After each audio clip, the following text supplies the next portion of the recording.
Madam Speaker, I beg to present a statement of the estimated receipts and expenditure of the Government of India for the year 2014-15. Madam, I rise to present the budget for the year 2014-15. The people of India have decisively voted for a change. The verdict represents the exasperation of the people with the status quo. India unhesitatingly desires to grow. Those living below the poverty line are anxious to free themselves from the curse of poverty. Those who have got an opportunity to emerge from the difficult challenges have become aspirational. They now want to be a part of the new middle class. Their next generation has a hunger to use the opportunity that society provides for them. Slow decision-making has resulted in a loss of opportunity. 2 years of sub-5% growth in the Indian economy has resulted in a challenging situation. We look forward to lower levels of inflation as compared to the days of double-digit rates of food inflation in the last 2 years. The country is in no mood to suffer unemployment, inadequate basic amenities, lack of infrastructure, and apathetic governance. The slowdown in India broadly reflects the trend in many economies.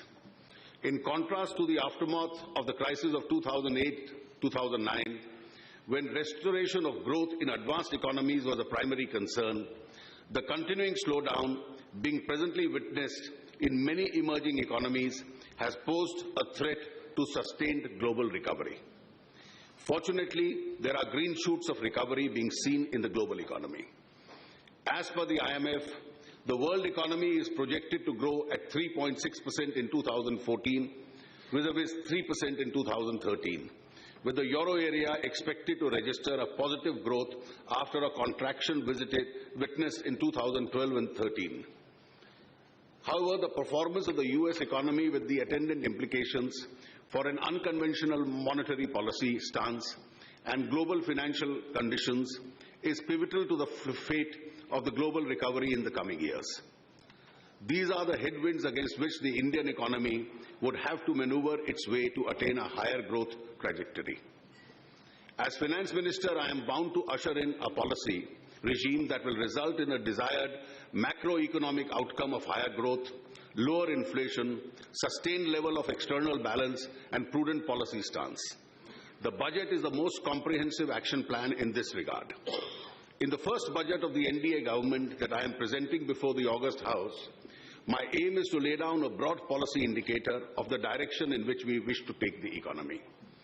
The steps I will announce in this budget are only the beginning of a journey towards a sustained growth of 7 to 8% or above within the next 3-4 years, with the macroeconomic stabilization, which includes lower levels of inflation, less fiscal deficit, and manageable current account deficit.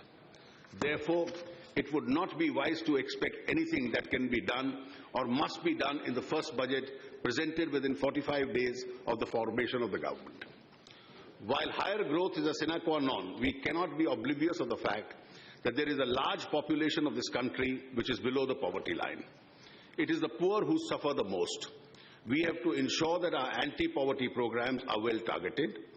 The growing aspiration of the people will be reflected in the development strategy followed by the government led by the Prime Minister Shri Narendra Modi and the mandate of Sabka Saath, Sabka Vikas. Allow me to assure this Honorable House that we have taken up this challenge in the right earnest. We shall leave no stone unturned in creating a vibrant and strong India. The prevailing economic situation presents a great challenge. It calls for a conscious choice to be made by all of us. Should we allow this drift to carry on and watch helplessly? Should we allow our future to suffer because of our indecisiveness? Should we be victims of mere populism or wasteful expenditure? To me, the response and the remedy are both clear. The task before me today is very challenging because we need to revive growth, particularly in the manufacturing sector and infrastructure, to raise adequate resources for our developmental needs.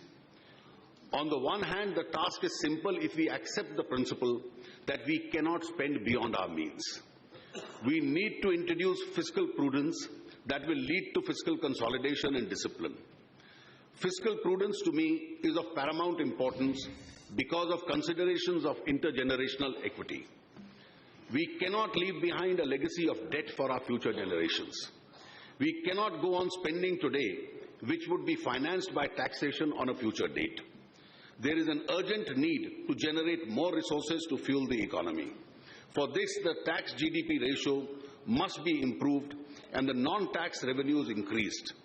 We must remember that the decline of fiscal deficit from 5.7% of the GDP in 2011-12 to 4.8% in 2012-13 and 4.5% in 2013-14 was mainly achieved by a reduction in expenditure rather than by way of realization of higher revenues. Although the external sector witnessed a turnaround with the year ending with a current account deficit of 1.7% of the GDP against 4.7% in 2012-13, this was mainly achieved through restriction of non-essential imports and slowdown in the overall aggregate demand. Going forward, we must continue to be watchful of the CAD. My predecessor had set up a very difficult task of reducing the fiscal deficit to 4.1% of the GDP in the current year. Considering that we have 2 years of low GDP growth and almost static industrial growth, a moderate increase in indirect taxes, a large subsidy burden, and not so encouraging tax buoyancy, the target of 4.1% fiscal deficit is indeed daunting. Difficult as it may appear, I have decided to accept this target as a challenge. One fails only when one stops trying. My roadmap for fiscal consolidation is a fiscal deficit of 3.6% for 2015-16 and 3% for 2016-17. I am conscious of the fact that the Iraq crisis is leaving behind an impact on oil prices and the situation in the Middle East continues to be volatile. Monsoon this year appears to be more unpredictable, while inflation has remained at elevated levels relative to what it is perceived as acceptable. There is a gradual moderation in the WPI recently, from a high of 7.35% in 2012-13 to 5.98 in 2013-14. But we are still not out of the woods. We must address fully the problem of black money, which is a curse on our economy. Faced with these adversities, we have no option but to undertake some bold steps in order to enhance economic activity, to spur growth in the economy. These steps are only the beginning of our effort to revive the growth spirit of the Indian economy. They are directional. Expenditure Management Commission. My government is committed to the principle of minimum government, maximum governance. To achieve this goal, time has come to revive the allocative and operational efficiencies of government expenditure to achieve the maximum output. The government will constitute an Expenditure Management Commission which will look into various aspects of expenditure reform to be undertaken by the government.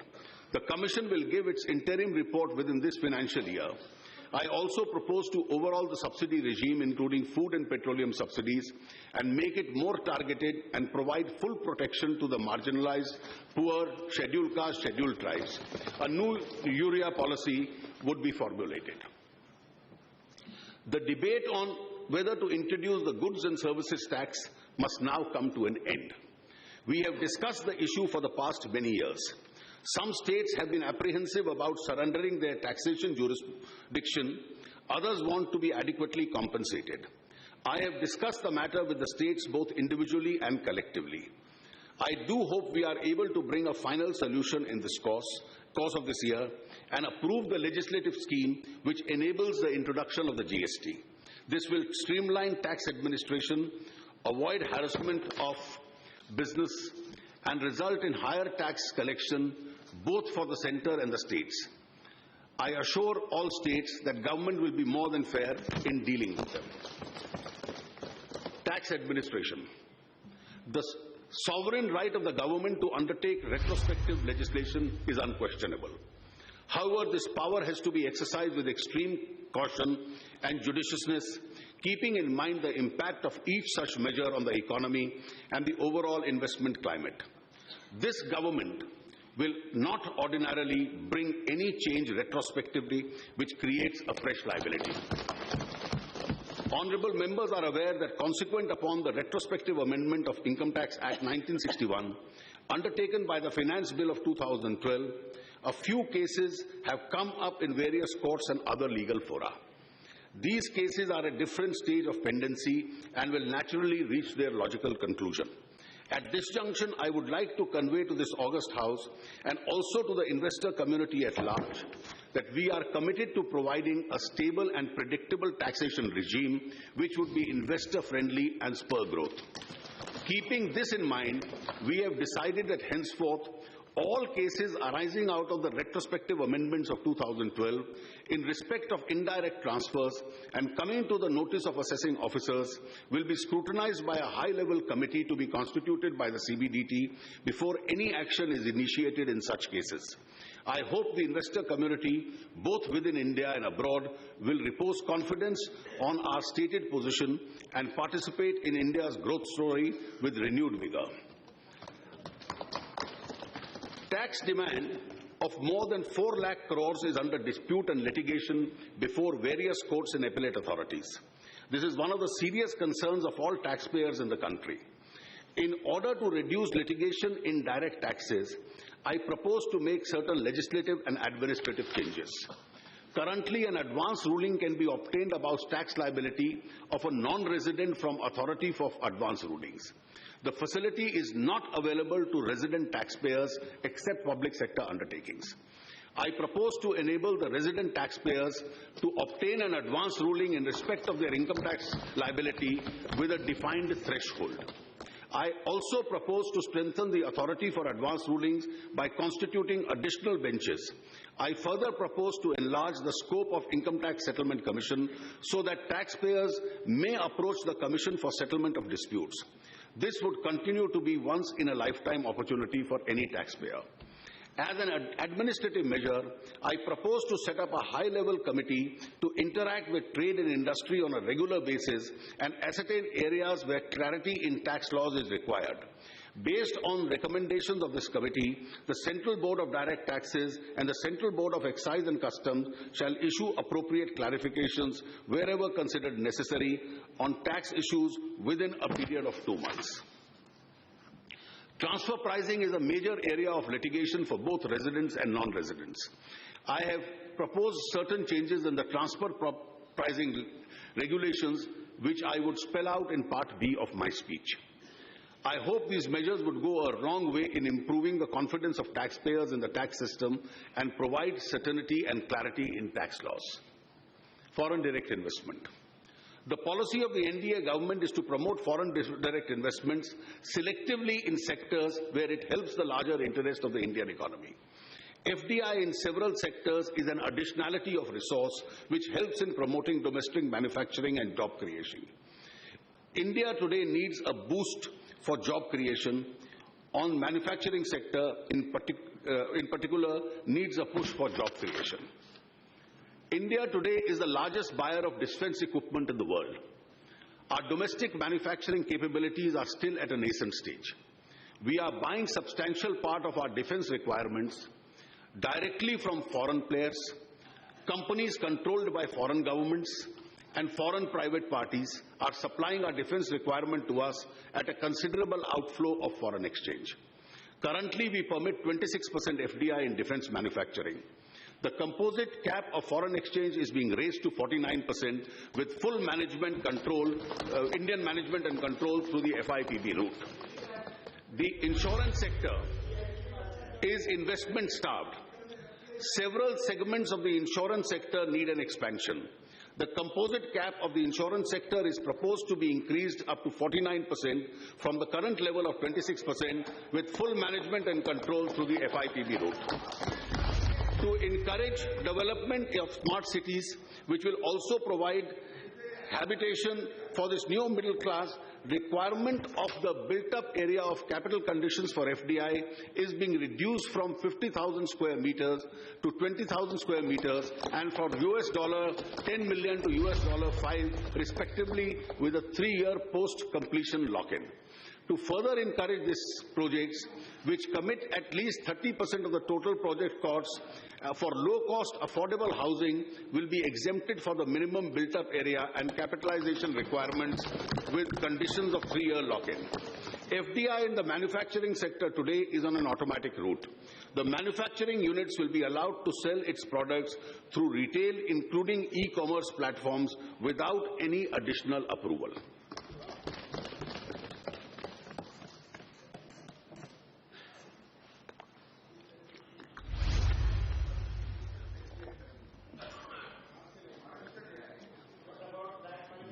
Back capitalization.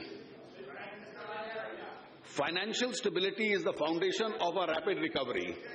Our banking system needs to be further strengthened.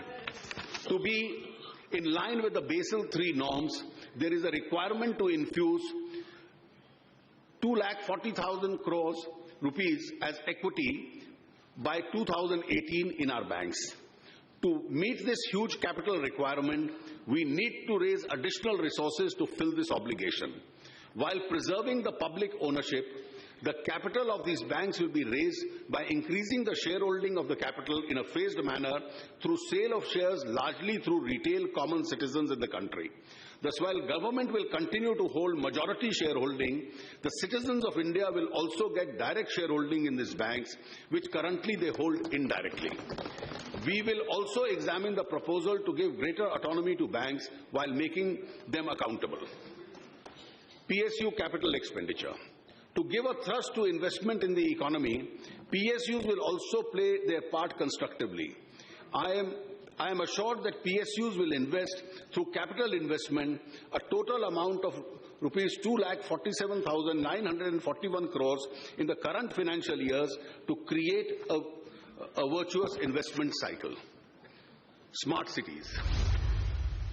As the fruits of development reach an increasingly large number of people, the pace of migration from rural areas to the cities is increasing. A new middle class is emerging which has aspirations of better living standards. Unless new cities are developed to accommodate the burgeoning number of people through existing cities, would become unlivable. The Prime Minister has a vision of developing 100 smart cities as satellite towns of larger cities by modernizing the existing mid-sized cities. To provide the necessary focus to this critical activity, I have provided a sum of rupees 7,060 crores in the current fiscal. E-visas. Tourism is one of the larger job creators globally. Many economies world over are supported by tourism. In order to give a major boost to tourism, the facility of electronic travel authorization, e-visas, would be introduced in a phased manner at 9 airports in India, where necessary infrastructure would be put in place within the next 6 months. The countries in which electronic travel authorization facility to which it will be extended would be identified in a phased manner. This would further the facility of visa on arrival. REITs and InvestITs. Real estate investment trusts have been successfully used as instruments for pooling investment in several countries. I intend to provide necessary incentives for REITs, which will have a pass-through for the purposes of taxation. As an innovation, a modified REITs type structure for infrastructure projects is also being announced as infrastructure investment trusts, which would have a similar pass-through status for PPP and other infrastructure projects. These structures would reduce the pressure on the banking system while making available fresh equity. I am confident these instruments would attract long-term finance from foreign and domestic sources, including the NRIs. Kisan Vikas Patras was a very popular instrument among small saving. I plan to introduce the instrument to encourage people who have banked and unbanked saving to invest in these instruments. Skill India, a national multi-skill program called Skill India is proposed to be launched. It would skill the youth for an emphasis of employability and entrepreneurial skills.